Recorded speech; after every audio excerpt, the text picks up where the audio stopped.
Hello friends, it's Chrissy. Welcome to or back to my channel. Today I wanted to do the Good Mood Decks VR to the Ways of Your Soul. I've watched so many of these videos already, and I think it's funny that my initial reaction was like, I don't have any feel-good decks. All of my decks are workhorses, and I realized really quick that like once I started looking that yes, the majority of my decks are workhorse decks, but I also have so many that make me happy and that put me in a good mood. And I just realized one that I didn't make my stack, so let me fix that. Um, so I actually have more decks than I thought I would to talk about. The really interesting piece of this, though, oh, by the way, this is Happy. Happy is my emotional support hippo.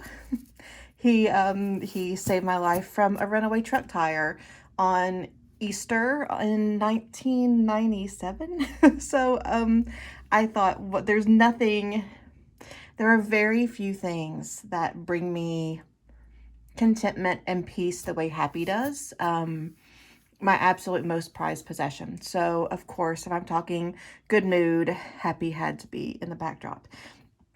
What's really interesting to me was the deck that automatically came to mind for me was the Soul Space Oracle. And I can't find it. As I'm talking, I'm still looking around and I don't understand where it is. And this is really weird because last night I got it out to do the card draw with for the Reiki circle that I lead with the full moon and the new moon. And like at the last minute, I thought, no, Chrissy, go ahead and use your tarot deck instead of the Soul Space Oracle. And now I can't find it. It's being shy. It has to be in my office somewhere. I haven't taken out the trash. It is obviously like right in front of me. I'm just not seeing it. So please know. I will link my video below to the Soul Space Oracle as I'm still like moving things around on my desk. Like, where is it? Like it was in my hands less than 24 hours ago. And I guess it's going to be shy. So knowing that the very tip top space on this chart of good mood decks would be the Soul Space Oracle, but what you can't see is I'm making a big shrug. Who knows where it is. So in order to get this out, I won't hesitate anymore, and I'll get started with what I did choose for us. The first is the Amethyst Oracle. This deck sincerely makes me kind of kick myself. This is an out of print deck. I just started reading cards at all as the matching tarot, the idiosyncratic deck. Right as it went out of print, I had just started reading tarot, and I know that when I ordered this deck, the tarot was available, and I didn't get it because I wasn't into tarot. I was primarily reading Oracle at that point. And the fact that I have the Oracle deck just brings me, I love this card. There's a lot of contentment and a lot of feeling like in the right place at the right time. These cards have started to bow. This is relatively new. But this is a deck that has a beautiful way of expressing hard things. And even the hard things, I feel bring a sense of they're still uplifting. There's still hope in them. So because of that, I would call the Amethyst Oracle a good mood deck in my collection. Next is the, this wrap isn't finished. This was one of the first wraps that I made that I severely misjudged for the Somnia Tarot. And this tiny little deck just barely fits in. This is the Here cards by Tess Donahoe and Amy Roscoe. This deck, this deck and its follow-up are currently on Kickstarter, I believe. And I love this little deck. This was the first deck I think that I ever interacted with that had a linen finish. Again, very hopeful, very reflective. Even the heavy cards again have a positive, have a hopeful spin. I'm not going to say positive, but have a hopeful spin. This is a very small deck. I think it's 24 cards. But I love it. This was when I was actually physically going to a Muggle job. This was the deck that I carried with me. The deck that lived on my desk.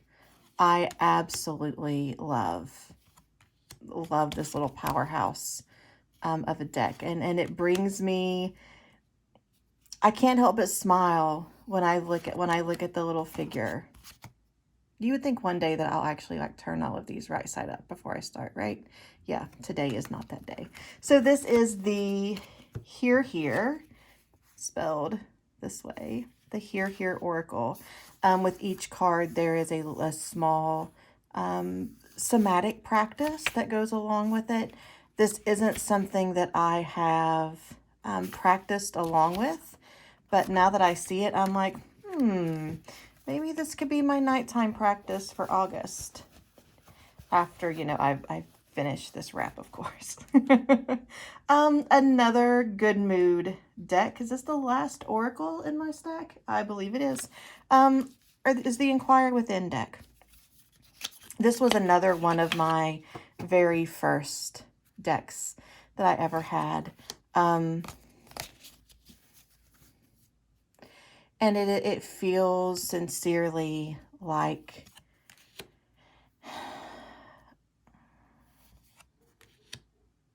it brings the hard things and makes them seem approachable and light. Again, I am not, oh, something fell. I thought it may have been my missing deck. It wasn't. I am not the type of person who, my self-reflection is generally dense. I'll put it that way. So having this deck that feels it's all for a reason, like this acknowledges the fact that there is lack of understanding, that there is lack of clarity, but it brings all of that into a manageable place. And I think that's what I look at as the good mood decks. For me, these aren't the decks that are going to sugarcoat things. These aren't the decks that I'm going to escape with, because that's what I use music for that, not cards. And these for me are more cards, the decks that give me a sense of hope, a sense of this isn't for nothing, the sense of there is a reason for your discomfort, and that there's a sense of movement and hope in whatever I'm in the middle of. So yeah, the Inquire Within deck, this is Worthwhile Paper Co., is one of my, no matter how I come to it, I'm in a good mood when I leave. And I think that's the way that I actually looked at this. This is no matter how I approach it, not what I approach when I'm in a good mood, but what brings me into a good mood by the time I go. Everything I have left is tarot. So of course, you may have heard that ring. Next is a copy of my deck, the Narrative Alchemy Tarot. The copy that lives on my desk lives in this little singing bowl. I'm going to bring Happy's face back up here. Hi, buddy. Is this a good mood? Does this put me in a good mood because I made it? Yeah, probably. And I'm not too prideful to say so. Having my own sense of personal reflection in a deck, it puts me in a good mood because it's mine. And I don't know how else to phrase it. Again, it's not, I think it's got some teeth. I think inertia has teeth. Vigilance, that's an uncomfortable place to be. Structure is something that I'm typically resistant to. So again, this not, and confinement. So again, I would not call this a hug deck. I love my origin card, so I'm gonna leave it on top. I would not call this a hug deck, but I am in a better mood when I leave it than when I've come to it. And I have edged this with just Crayola markers. Love it. I love it. It's my baby. This is, again, the Narrative Alchemy Tarot. Let's see where to go next. I just have a few more. When I have just a few, I'm always like, what's the order, Chrissy? I also have to smile when I see the Tarot of Curious Creatures by Chris Ann.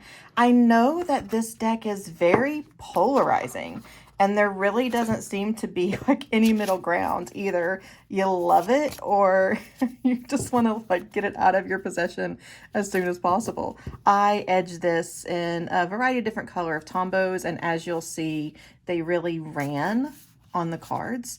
I don't mind it. To me, that adds a little bit of embracing imperfection. But let's talk about the deck. Not how I botched it, but the deck itself. Again, even the hard cards come with this sense of curiosity, this sense of this is happening for you, not to you. And I love how expressive these faces are. And there's something for me. I may be making a jump here, but just hang with me. There's something for me about, I keep checking my watch because I do have to go back to work at 2 o'clock. I think about the decks that I see that have human figures in them. And for the most part, I don't see myself in those cards a lot. I am in a bigger body. I am in my mid 40s. There's just a lot of, I don't see myself in a lot of cards, and that can take me out of the experience. But on the flip side of that, straight animal decks, I can't see myself in that at all. So I don't connect with animal decks at all. But there's something about this deck. There's something about being in the middle. There's something about not quite human, but not quite animal that allows me to really put myself into this position, into this place in a way that that I can't if it's strictly human or strictly animal. That's just the way it is. I love this Judgment card so much. This may be, I was like, I'm going to talk until I'm either hit the 8 of Wands or I'm done talking. This may be my favorite card in any deck, like in existence. I think this is so clever. And again, such a curious, like, oh, here we go, type of way to approach the 8 of Wands with this energy of like, there's nothing about a turtle that's used to going fast, right? There is nothing about this situation that is familiar to this turtle. And instead of just like crouching down, hiding, going into his little shell backpack, he's like, all right, let's go. And not only is this like the cutest card that I think I have in my collection, but the joy from this little tortoise, I just can't. And this 2 of Wands, the face is very much my kitty cat Albus. I need to make a wrap for this deck. I don't use it enough. I think it's beautiful. And I think it's and we'll stop on the hippos because of my buddy Happy. I really enjoy this deck. And as I found that the way my aesthetic has moved has fallen out of favor with other Chris Ann decks, with the Muse Tarot and the, Light Seers. Goodness, Chrissy. This one, my love for this one has only grown.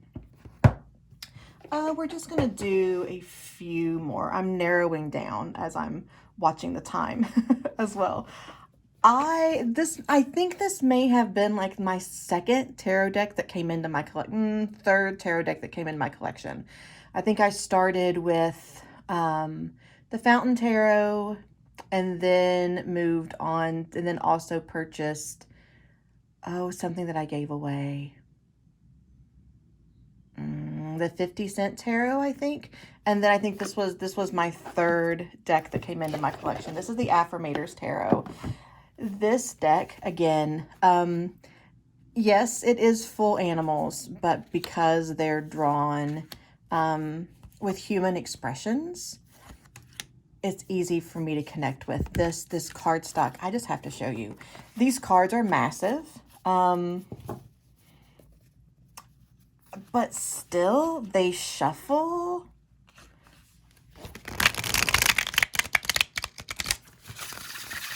I love it. Okay, so you just totally got Chrissy's little excited shuffle noise. Oh, go together, friends. I love the feel of this deck. And there's something about it that is serious, but childlike. And similar to the Tarot of Curious Creatures, but even more storybookish. If I were to have an inner child deck, it would probably be this one. I don't. I have an inner teenager deck in the 90s tarot, which I'm not talking about today. But again, so expressive, so connecting. The Five of Pentacles, he's checking his pocket. The Eight of Pentacles, he's in training and doing the work. The High Priestess has the wink. They're very, very well informed and doesn't take itself seriously. And again, when I use this deck, I come away... The Knight of Wands with his megaphone. I come away with a sense of hope when I use this deck. And we'll end on the cute little bumblebees. And again, the fact that it shuffles, I don't know that I have any other cards of this cardstock. And the fact that it shuffles so well for its size just warms my little heart. Let's talk about two more. I don't know that I have ever seen this deck on TarotTube. This is the Mundane Magic deck from Sarah Calvarisi of Shop the 8th House. This deck is going to be and maybe because it's so small, it's hard to show on TarotTube. But this deck is very small. I'll go ahead and show you. Let me grab my Rider-Waite-Smith to compare sizes. So this is very, very small. Maybe, is this called bridge size? I don't know. But I mean, it's not more, it's tiny, tiny, tiny, tiny. And this deck was my purse deck for a while, honestly, until the pandemic started. And then I totally forgot about it. And I came across it a few days ago and I've gotten it back out.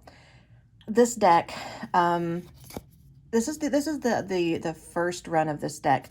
I know there was some color correction done, some size correction done of the poetry with the second edition. So I just want to let you know that some of these are really hard to read. There are a few that I actually when I draw them, I take pictures of them on my phone and then zoom them in to read them better. But there's no guidebook with this deck, and there's a poem. There's a poem for each card. So this is the Three of Lighters, which is, I always want to double check, even though I know. So the Three of Wands. A fixed burn, filling the shape of its container until the vessel could no longer withstand the heat. The consumption of things you thought were the bounds. You didn't come this far to only come this far. This deck, the Star, its evolution, our body's natural response. Muscles tense, bracing for ever-present danger. This place is safe. I promise. Watch the day, circling the drain, sing. No one is listening. Oh, yeah, this is one of the ones that I'll take a picture of and zoom in because my eyes are, almost 45. I think, oh, okay, I love the High Priestess, and then I'll move on. Are you listening? It's not a sound or a taste or a smell, but rather a sensation. The muffled vibration of the phone ringing through your guts. Answer. It's the High Priestess. This deck, it feels really good. It shuffles surprisingly well for such a teeny tiny little deck. And actually, as soon as I'm done with my work day, I'm going to go through my fabric stash and find fabric to make a wrap for this deck, because it needs to go back into my frequent circulation, because it's beautiful and it's succinct and it's thought-provoking, but again in a way that ends with hope and inspiration. All right, the Hangman. Aren't you exhausted carrying that weight? What if you allowed yourself to rest, even in the uncomfortable in-between spaces? Pin yourself to the line. Surrender. Sure, the clamps pinch, but anything worth doing comes with a little discomfort. Can you feel it? The acrobatic whip, an upside-down world. You're lighter already. Okay, I would have put this down, or I'm just going to read from it forever. So I'm actually moving this over here so I remember to go through my fabric and find a wrap. Fabric to make a wrap with this weekend. So last is of my good mood decks. This is the Mystic Gnome Tarot. And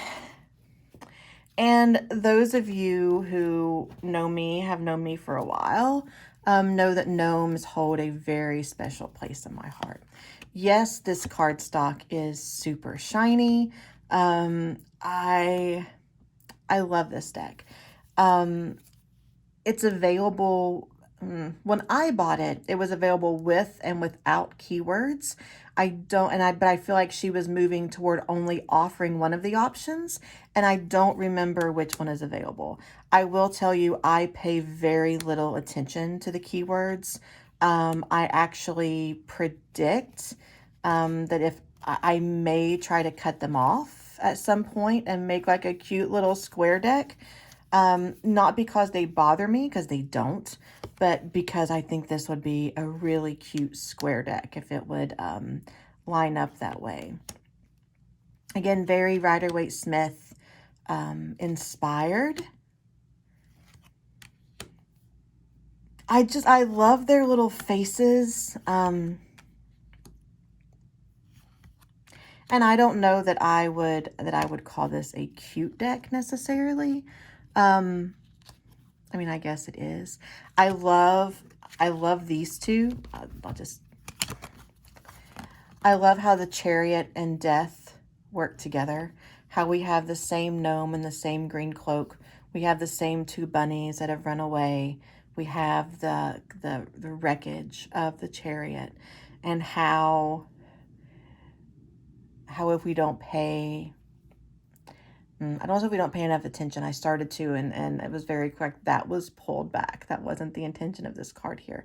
But unexpected things can happen, and how just being present wherever we are in our process of travel, of stuckness, of bringing things together, and then what happens sometimes unpredictably when everything just falls apart. I love those two cards together. And I've actually thought about sorting these cards based on the color of the robes of the gnomes and seeing what other connections are out there, because I'm sure they're there. I just happened to draw Death and the Chariot in the same drawing once, in the same pull, same spread.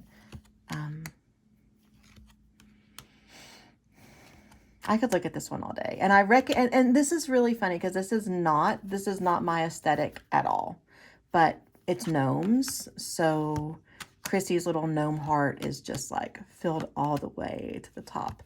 And I can't stop smiling. Gnomes just do that to me. So friends, these are my good mood decks. I'm going to try to bring them all out, but I'm sure I've forgotten something. The Mystic Gnome, the Mundane Magic, Affirmators, Curious Creatures, my deck, the Narrative Alchemy Tarot, the, I almost said Inquire Within. Yeah, that's right. I almost said Inspire Within.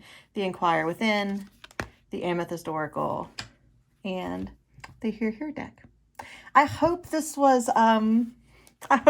half as fun for you as it was for me, because I really enjoy this. And now I get to clean my desk up really quick before I go back to my muggle job. So I hope you have a great day, a great weekend, and I'll see you soon. Bye, friends.